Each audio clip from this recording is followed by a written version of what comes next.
Alright, hope everybody's doing well. Sometimes Monday is very busy and other times it's not. Today has been kind of crazy here. Last night there was a power outage I did not know about. I thought my computer had fried, but it turns out that my monitor probably fried, so I have a different one that I dusted off from storage that I'm using right now.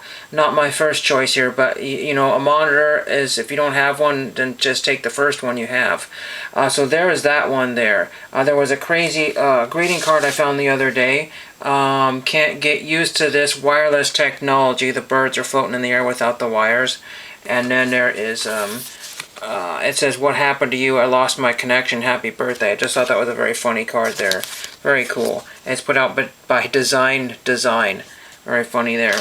So that was kind of cool there. I had another greeting card here to share with you, but here it is. For someone's birthday. Yeah, I'm into fitness. Fitness whole pizza in my mouth. That's pretty funny there. Pretty funny card there. I thought that was pretty cool. Also by Design. I picked those up for nothing. Found this at the Dollar Tree. I know people have been finding these. I accidentally creased this one here because that's what you do. You buy a Hot Wheels, you buy the mintest one you can, and then you crease it. I don't know what these originally sold for, but I'm sure it was not the base price of $1.25 or whatever it is. So anyway, I picked that one up. There were a few others, but each Dollar Tree is getting different ones or not the same. Sometimes they got a whole bunch of them. Sometimes there's only one or two, so you just got to be right there at the right time. Somebody was somebody was standing behind me waiting for me to get done with the Hot Wheels, and he bought nothing. Because most Hot Wheels collectors, they look at the Hot Wheels selection. There could be 100 or 1,000 Hot Wheels out there. Look at them really quickly. They said, same old. And then zip away. And that's how that is. I rarely ever see any Hot Wheels collectors buying anything. 9 times out of 10, they're always leaving dejected. I was like, well, that's crazy, because there's hundreds of Hot Wheels here. Don't they want these, or do they have them? I don't know. Maybe they're just looking for treasure hunts. I have no clue. And then this came in. This was an autograph request here from W. Funk, from Wally Funk. And Wally Funk, I think it's Marie Wallace Funk or something like that. North Texas, Texas P and DC, you don't know who that is, but that is an astronaut technically, because she went up into space and she was also part of the Mercury 13. She gave me my original letter that I sent her on the back of this. This was technically a postcard, although it's got a barcode on it. But yeah, this was technically a usable postcard here, and I've had that for a while. She wrote thanks and then Wally, so I don't know if I'm going to keep that. That was my questions and answers there. She probably had a hard time reading it because she's around 89 years old. She's one of the last 2 surviving Mercury 13 astronauts, so write to her if you know how to do so. Second of all, she also is one of these space tourists. That's how she finally got into space. She has all kinds of records working for the NTSB, being the first female to do this, first female to do this, and the first female to do this. So she worked all through NASA and the aerospace and you know, flight through all kinds of stuff. So a very famous person there, nobody's ever heard of. She signed only one item for me besides that letter there. And she signed, not this one here, but she signed a Charles Lindbergh cover, and I should have that right here if I can get to it. Okay, there it is. And she signed this Charles Lindbergh cover from 1971. I didn't have a whole lot of choices, and there were some other choices I found. I really wish she would have signed the Mercury envelope, because Jerry Cobb has signed mine. I think somebody else signed one of those, but there's this one here. Close enough. I've had this for many years, not sure what to do with it, so very, very cool to finally have that one. Signed in red with a smiley face and Wally. So there's that one there. Then I got these at the bins the other day because I just had to get out and do some stuff. I wasn't going to go, but I found this postcard here of some, I don't know, maybe he's a revolutionary. I really don't know. It looks like it's 1950s, and this is Mykonos, 1950. Don't really know what that is. Mykonos. I'm not sure what that is, but it's a postcard from the Thea.com, don't know. That was a postcard there. Then these giant postcards, which require full-size postage, I mean 66 cents here. Some fabulous one of some sort of fireworks zipping off all over the place. I don't really know. Somewhere in Switzerland, I believe. Don't quote me on that one here. It says Garmisch Partenkirchen, Oberbayern. I don't know. The whole thing there. I have no idea. But there is the back of that one. It's a Eine Huber Karte. And then there's this one here. I left another one behind because it had a pinhole right through it, and it was kind of not great. But there's a winter scene probably in Switzerland or Bavaria or something like that. I don't really know the whole deal there, but Allgäuer Alpen, whatever that means. The Alps, some kind of Alps. The Allgäuer Alps. And then I got this postcard of some guy surfing in Hawaii.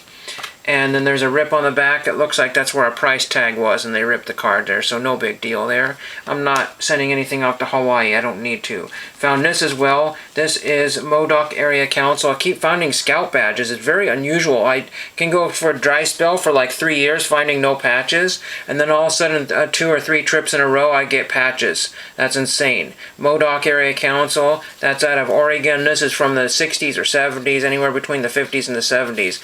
It could have been a plastic back patch and somebody ripped out the plastic, or it could have been a cloth back patch. Again, they didn't use these until the 70s or early 80s. That's the last time they used those. Then I got one other TTM autograph request. I believe this is the envelope, if I'm not mistaken, out of Kansas City, or it was one like that. It definitely was out of Kansas City. I'm sorry, was it Kansas City? Hold on. No, it's not Kansas City. It was Louisville. I lost the original envelope. I thought that was the envelope, but I can't find the envelope here. Yeah, that's not the envelope here. I don't know where that went. You should have seen my other envelope here. But anyway, I got 3 of 3 out of Louisville, Kentucky here. And this is Lauren Milliet, or Millier, I don't really know. There's her base card there from one of the years. She signed that one in black there with her number. And then she signed this team card here because I figured might as well send all these out. So there's that one there, signed right in the far corner there. It's really hard to see there. And then she signed this header card here. I think that's from the Series 2 set. I'm not 100% sure. These might all be Series 2 or second series. I don't really know the whole deal there. So there is that one there. There's the back of the card there. These are Parkside if you care. These are very cheap if you know where to look.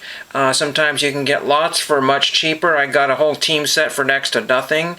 So that's how I did this. I got this team set, I believe. I got a couple of team sets. So I have a few more that I might send out because I found out I have this envelope here that I've redone and put a soccer ball on there, so I think I might have to send at least one more request out.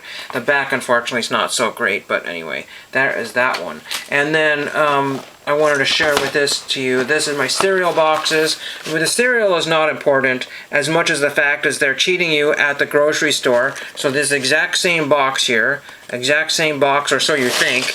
That one is taller. I don't know if you can see that there, but these boxes here, I'm going to line these up perfectly here, line them up perfectly, and it's like an inch shorter. Absolutely ridiculous. Very, very scammy there. That's very crazy. Don't know what to do about that one. Nothing you can do about it. It's the same price regardless, so I don't know. One is 9 ounces, the other one is 11 ounces. Absolutely ridiculous. And then I got this at the bins as well. I have so much stuff to talk about, but so little time to do it. I got this My Scout. This is by Merritt Lamb. And Merritt Lamb, I believe he was an Eagle Scout. I'm not 100% sure on that. Somebody had tried to get $10 at it, then they wanted more for it, and they couldn't sell it. But this is from 1916, 2 years before World War II. I'm sorry, World War I, but there is the author, Merritt Lamb, and My Scout and Other Poems. Very, very cool. Eagle Scout, Scout Commissioner, and member of the National Council of Boy Scouts of America. If it had been autographed, I would have a really good find here. Unfortunately, that's not his autograph. That's just a facsimile there, part of that. But it's really cool because it's got pre-World War II photographs in here. There's some camping scene there. It's hard to see there. These are very small pictures here. There's a couple more in here I wanted to share. If I can get to it. There's a little artwork in here as well too. Here's a tent there, kid in a tent. Tents haven't changed much except for we got, carbon fiber poles and a different kind of material for the tenting there. And there's a bunch of guys horsing around there, kids just being silly goofs or something like that, posing for the picture. It's possible that they're doing a first aid thing. That could be what it is, but it just looks like they're messing about, but I can't tell. Picture is so tiny there. There's a few more pictures in here if I can get to them. Towards the back, maximum efficiency, a good turn daily, so they've got some sort of wagon there. Pretty neat there. Before the advent of cars, really. I mean, there were cars, but... And then there's another one there. So very, very neat there. Neglected boys gambling for pennies. Neglected boys are easily led by a bad leader into evil amusements and unhealthy surroundings. Well, we don't need to get into that one there.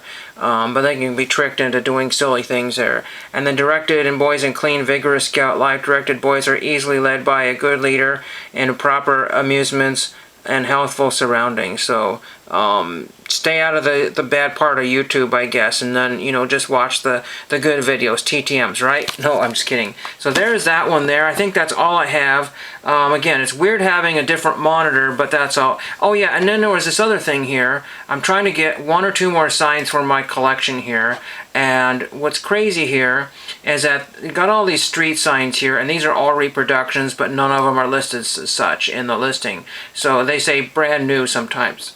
Sometimes I have to look in the used section, but that's not every one of these signs here. Every single one. That's an old one there. The crazy thing is that this is $135 for a reproduction sign.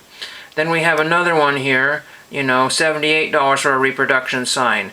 $49. Then we get into these here, $188, $206.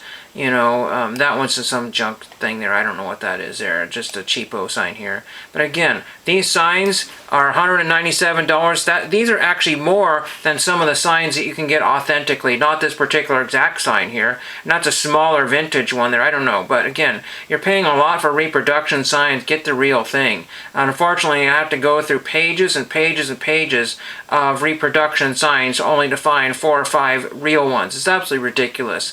But then anyway, that's a little project I have here. There's numerous other projects I've got going on here. I'm looking at some tobacco cards because I found an England seller that's got them for like not even $5 a set plus shipping. It's just absolutely ridiculous. You can get a 50 card set for like under like $15 or something crazy. It's absolutely, you know, because the shipping might be $8 and you might be $5 in the set, so that's like 13 bucks shipped for a 48 card set. Absolutely stupid. And then what happens is somebody pulls out the one card and sells that for $14, $15, $25 all by itself, and then some fool will buy it. That's exactly what's going on there. Exactly. You know, and the condition is just pretty amazing for some of these. They're not reproductions. People are so worried, hung up about reproductions. Like, oh my gosh, well, it's a repro. I'm scared to buy this card for $1.50 because it might be fake. Well then, you can't just get out of the hobby if you're scared to do anything like that. It's really silly. Very, very silly. Here's a construction zone sign. That has this I would value at a total of $5, and somebody wants $45 from the city of Sacramento. So if you really love Sacramento like that and want a really beat up sign there, pay $45 plus $12 for shipping. But I'm pretty sure that's all I can think of. All I can get done here. That's just what I was looking at earlier today. All the people I'm subscribed to. Again, I'm way behind on everything. But I hope you enjoyed that, and thank you for watching. I did everything right and they indicted me.